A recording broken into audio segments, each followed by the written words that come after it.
Assalamualaikum warahmatullahi wabarakatuh. Alhamdulillahi rabbil alamin. Alhamdulillahilladzi hamdan katsiran thayyiban mubarakan fi. Asyhadu an la ilaha illallah wa asyhadu anna Muhammadan abduhu wa rasuluh. Allahumma shalli wa sallim wa karrim wa azim sayyidina wa habibina wa syafiina wa maulana Muhammadin wa ala alihi wa sahbihi wa tabi'ahum bi ihsan ila yaumiddin. Rabbi shrah li sadri wa yassir li amri wahlul 'uqdatam min lisani yafqahu qawli. Amma ba'du. Alhamdulillahirabbil alamin. Segala puja dan puji syukur mari senantiasa kita panjatkan kepada Allah Subhanahu wa taala. Salawat salam mari senantiasa kita sanjungkan kepada suri tauladan kita baginda Nabi Muhammad sallallahu alaihi wasallam, kepada seluruh keluarga beliau, sahabat beliau dan pengikut beliau, dan mudah-mudahan kelak kita akan mendapat syafaatul uzma di yaumil akhir nanti. Amin ya rabbal alamin. Jamaah rahimakumullah, salat tarawih rahimakumullah. Siapa yang masih ingat 3 poin dari Ustadz Farhan kemarin? Anak muda ada yang masih ingat? Semalam Ustadz Farhan menyampaikan apa? Dapat hadiah nanti. Ada 3 macam ibadah yang disampaikan oleh Sayyidina Ali Karamallahu wajhah. Kalau ada yang masih ingat, nanti ada hadiah di belakang. Ada yang masih ingat? Tadi saya sempat ngobrol sama anak saya sebelum di sini. Saya tes, alhamdulillah ternyata ingat. Mau jawab nggak anak saya? Mana anak saya? Nggak ada. Jadi salah satu fungsi kita dalam melaksanakan sholat tarawih adalah selain kita melaksanakan sholat tarawih, di situ juga ada majelis mumakkah, masya Allah, luar biasa. Keutamaan dari Ramadan selain kita memperbanyak sholat, tapi kita juga memperbanyak majelis ilmu, dan yang lebih penting lagi adalah bagaimana kita mengamalkan apa yang sudah kita dapatkan di seluruh majelis ilmu kita. Majelis ilmu selama setahun yang di sini sudah alhamdulillah juga sudah dilaksanakan setiap hari Sabtu. Maka ketika ada ilmu di situ, di bulan Ramadan inilah kesempatan terbaik untuk kita mengamalkannya, karena janji Allah melalui Rasulnya, di bulan Ramadan akan dilipat gandakan, bisa 10 sampai 70 kali lipat, bahkan lebih, bahkan tidak terhingga. Maka ketika kita mengamalkan apa yang sudah kita dapatkan, apa yang sudah kita dapatkan dari majelis ilmu, dari guru-guru kita, maka mari sama-sama kita niatkan untuk kita amalkan, terutama di bulan suci Ramadan ini. Yang kemarin disampaikan adalah bagaimana umur kita yang sudah setua ini, bagi yang sudah tua termasuk saya, sudah 20 lebih, mungkin 27 Ramadan lebih. Dan jadi pertanyaan bagi kita adalah, apakah kita masih memilih ketika kita sholat, apa yang kita pikirkan? Kalau imam tadi kebanyakan mikir ayat. Jadi imam tadi siapa imam? Imamnya gak ada ya. Tadi kebanyakan mikir ayat, jadi lupa kita dengan Allah. Ini adalah ibadah kita, ini adalah sholat kita. Imam terkadang lupa dengan Allah, tapi dia lebih fokus dengan bacanya. Ini mau berhenti di ayat berapa, ini mau baca surat apa. Tapi coba kita berintrospeksi diri, selama sholat tadi berapa lama kita ingat Allah. Kemudian ada salah satu dialog yang menarik antara 2 pemuda, tadi baru lewat, pas banget saya mau habis maghrib tadi. Jadi bagaimana ketika kita sholat, apakah kita bisa khusyuk full sepanjang sholat? Maka itu akan sangat susah bagi kita, bagi saya terutama. Tapi ketika kita sudah ibarat orang terjatuh, kalau kita berjalan di atas parit, maka ketika kita terjatuh di sawah atau di lumpur, maka kita berusaha kembali lagi ke parit tersebut. Artinya apa? Ketika kita sudah berpikir kemana-mana, maka ketika kita rukuk Allahu Akbar, itulah saat kita kembali lagi kepada Allah, mengingat Allah lagi. Ketika kita sudah hilang, maka kita kembali ke parit itu lagi, kemudian kita mengingat Allah lagi. Ini adalah tadi tamparan keras juga untuk Al-Fakir yang kebanyakan justru lebih memikirkan ayat, mau berhenti di mana, mau baca apa, daripada kita memikirkan sang penurun ayat tersebut. Maka ini mari sama-sama di momen bulan Ramadan ini sama-sama kita perbaiki sholat kita, karena kembali ini sudah sering diingatkan oleh para ulama, para penceramah, bahwa belum tentu Ramadan tahun depan kita akan bertemu Ramadan kembali. Tidak ada jaminan bahwa kita akan sampai di Idul Fitri, padahal sudah ada yang bersiap dengan Idul Fitri. Terkadang kita juga sama, saya juga sama, terpikirnya mempersiapkan bukan Ramadan, tapi sebelum masuk Ramadan saja yang dipersiapkan adalah Idul Fitri. Apakah tidak tersinggung itu Ramadan yang akan datang duluan, tapi kita sudah terpikir dengan Idul Fitri. Maka ini adalah sama-sama kita mari terus memperbaiki diri, karena kembali mati itu tidak harus sakit, mati itu tidak harus tua, mati itu kalau Pak Hadi sebutnya nomor cabut bukan nomor urut. Kita masih ingat beberapa hari lalu sang legenda sepak bola Indonesia, Allahyarham almarhum Bejo Sugiantoro, yang sangat-sangat, kalau tidak mungkin beliau tidak sehat. Beliau pemain bola, beliau pelatih bola, maka beliau fisiknya sangat kuat. Maka ini pemain bola saja bisa mati. Jadi ini yang main bola di sini sering siapa? Kapten yang bola di sini siapa? Pamet ya, Pak Haji. Jadi main bola itu bisa mati, Pak. Mati. Berapa bulan tahun yang lalu? Ini juga masih sangat muda. Jadi mati itu tidak tentang tua.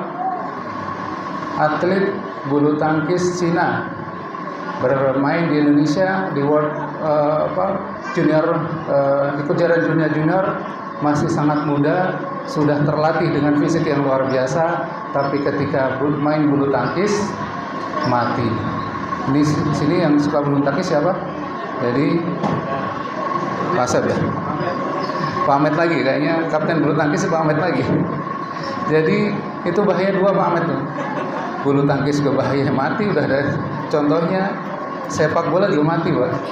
Jadi Allahu Akbar. Ini maka mari sama-sama kita yang belum kedengaran, Pak Agus, mana Pak Agus? Main voli mati belum ada berita nih Pak Agus. Jadi gimana Pak Agus? Voli aja kita. Yang belum kedengaran lagi nih ibu-ibu mungkin. Suaminya lagi bantuin nyuci, lagi bantuin masak, lagi bantuin ngepel, mati. Udah ada beritanya belum, Bu? Belum ada ya kayaknya. Jadi kayaknya kalau libur bapak-bapak mendingan bantuin istri-istrinya. Hoax ya, katanya hoax ya belakang. Jadi tapi nggak apa-apa, kita senang olahraga, kita hobi dengan olahraga tidak apa-apa, tapi jangan lupa untuk meniatkan bahwa kita berniat untuk berolahraga, untuk menjadikan diri kita sehat, untuk beribadah kepada Allah Subhanahu wa taala. Ini adalah peringatan bagi kita bahwa Allah Subhanahu wa taala masih memanjangkan umur kita sampai bertemu bulan Ramadan ini. Allah Subhanahu wa taala tahu bagaimana kita masih terlalu banyak dosa. Kita al-fakir terutama yang terlalu sering banyak berbicara, terlalu sering banyak di depan. Ini begitu banyak dosa, belum amal yang akan dibawa untuk mati, bekal untuk mati masih sangat kurang. Maka Allah Subhanahu wa taala alhamdulillah malam ini masih memanjangkan umur kita, dan mudah-mudahan kita berharap Allah Subhanahu wa taala masih berkenan untuk memanjangkan terus umur kita sampai bertemu bulan terutama Lailatul Qadar, dan juga sampai bertemu bulan Ramadan di tahun berikutnya, dan juga memasukkan kita ke golongan orang-orang yang bertakwa. Amin ya rabbal alamin. Yang selanjutnya masih ada waktu ya. Ramadan adalah bulan yang teramat mulia, maka kita disunahkan, kita diperintahkan untuk memuliakan tamu mulia tersebut. Kalau di lingkungan kita biasanya sebulan sekali ada pertemuan GAM, ya begitu Pak Hari ya, ada kunjungan GAM. Nah itu saja baru yang datang ketua RT nih Pak Hari, kita udah ributnya kayak apa? Satu GAM itu udah persiapan 2 hari 3 hari. Ini baru ketua RT, ketua paguyuban. Tapi alhamdulillah ketua paguyuban yang sekarang ini ya Masya Allah semakin baik dan semakin baik lagi. Kegiatannya juga alhamdulillah dan solehnya juga luar biasa. Tidak hanya setelah jadi ketua ya, sebelum jadi ketua pun habis selesai taraweh beliau tadarus, semangatnya tadarusnya luar biasa. Dan mudah-mudahan pemimpin kita doakan diberikan kemudahan dalam memimpin kita semuanya, diberikan kesehatan dan juga diberikan kemudahan dalam mengurus kita semuanya, sehingga lingkungan kita menjadi lingkungan yang baldatun thayyibatun wa rabbun ghafur. Ini sama-sama kita doakan pimpinan kita. Kembali, ketika gang kita mau didatangi ketua paguyuban saja kita sudah bersiap. Bagaimana mungkin kalau kedatangan Menteri Agama, atau mungkin di masjid ini akan menjadi base camp-nya Ru'yatul Hilal. Bagaimana persiapan kita? Pasti akan tidak hanya seperti ini. Pun begitu juga dengan Ramadan. Ramadan adalah bulan yang sangat mulia. Oleh karena itu, mari sama-sama kita sambut tamu yang mulia ini dengan amalan-amalan yang mulia. Dimulai dengan hal-hal yang wajib, jangan sampai tertinggal. Kemudian hal-hal yang sunnah, mari sama-sama kita perbanyak hal-hal yang sunnah yang bisa kita lakukan di bulan Ramadan. Pertama, ini sebenarnya ada banyak, tapi ini sudah agak malam, saya singkat saja. Pertama, nanti malam ini kita alhamdulillah sudah diberikan hidayah Allah Subhanahu wa taala untuk qiyamul lail. Kita sudah sama-sama mengerjakan sholat tarawih. Maka mari sama-sama kita niatkan. Kalau tahun-tahun sebelumnya mungkin baru hari pertama sampai hari ke-7. Mari sama-sama kita tingkatkan minimal 1 sampai sebelum mudik. Kita sama-sama melaksanakan sholat tarawih. Mungkin tidak sempat di masjid ini, tapi ketika pulang kerja mampir di masjid terdekat, atau mungkin karena kalau sudah capek, kalau sholat sunnah itu bisa dilaksanakan bahkan di motor. Kita pulang kerja, kalau sudah capek banget, kita sudah tidak bisa sudah teramat sangat capek karena kegiatan kita di siang harinya. Bahkan di motor pun kita bisa melakukan sholat tarawih. Ini kenapa? Karena pentingnya sholat tarawih di bulan Ramadan. Sholat tarawih tidak ada di selain bulan Ramadan, maka sama-sama kita niatkan dari sekarang. Mari sama-sama kita perbanyak, kita makmurkan masjid kita untuk sama-sama kita melaksanakan sholat tarawih. Sama-sama kita saling mengajak, saling mengingatkan. Kalau mungkin pun saya ada malasnya, tolong dijapri dan sebaiknya diajak ke masjid untuk sama-sama kita meramaikan masjid kita ini. Kemudian yang sangat disunahkan juga adalah sebelum sahur. Sahur sendiri adalah diakhirkan sahurnya. Kalau buka diawalkan, kalau sahurnya diakhirkan. Mungkin kita bisa bangun setengah 4 atau jam 4 kurang 15. Kita bisa sholat tahajud dulu. Kalau kita sudah witir, maka sebenarnya boleh juga, kata ulama, kita sudah witir setelah tarawih, maka kita boleh juga minimal 1 witir kita tutup tahajud kita dengan witir. Ini sama-sama kita melaksanakan sunnah Rasulullah SAW, di mana man qama Ramadan imanan wa ihtisaban ghufirallahu ma taqabbala min dambi. Jadi siapa yang melakukan salat di malam hari, maka akan dijauhkan dia dari neraka Allah Subhanahu wa taala. Selanjutnya tadi sahur, dan yang sahur yang paling sunnah adalah kurma dengan 7 butir kurma. Ini sudah ada ustadz yang membuktikan 1 bulan dia hanya mengkonsumsi kurma saja, tidak makan nasi. Ternyata efeknya jauh lebih baik, kata beliau. Efeknya tidak, kalau nasi biasanya kita ngantuk, tapi ini juga terus terang saya belum praktekkan, tapi ini testimoni beliau sudah bertahun-tahun beliau lakukan adalah mengikuti sunnah Rasulullah SAW, ittiba dengan apa yang dilakukan oleh Rasulullah SAW dengan memakan 7 butir kurma dan juga mungkin buah-buahan. Ini kembali tadi sahur dia akhirkan, kemudian kalau buka adalah diawalkan. Ini sunnahnya menggunakan rutop atau kurma muda.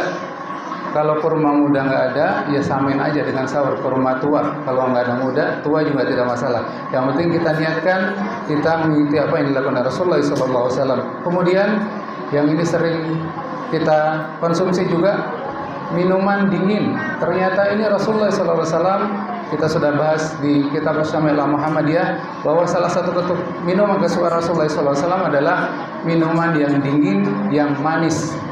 Maka kalau kita buka puasa, jangan hanya saya mau ini, pengen ini, tapi saya pengen seperti apa yang dikonsumsi Rasulullah, kesukaan Rasulullah, yaitu dingin, manis. Silahkan apa saja. Kita niatkan, yang penting mau minum, kita niatkan ya Allah, saya niatkan ittiba kepada Rasulullah SAW, maka mudah-mudahan ini akan menjadi hal yang akan selain mengenyangkan, baik untuk kesehatan dan juga insya Allah akan bernilai ibadah di sisi Allah Subhanahu Wa Taala. Kembali, mari sama-sama perbaiki ibadah kita di bulan suci Ramadan tahun ini.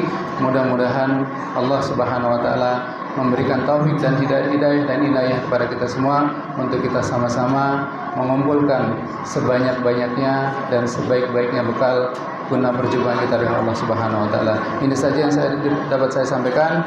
Billahi taufiq wal hidayah. Assalamualaikum warahmatullahi wabarakatuh.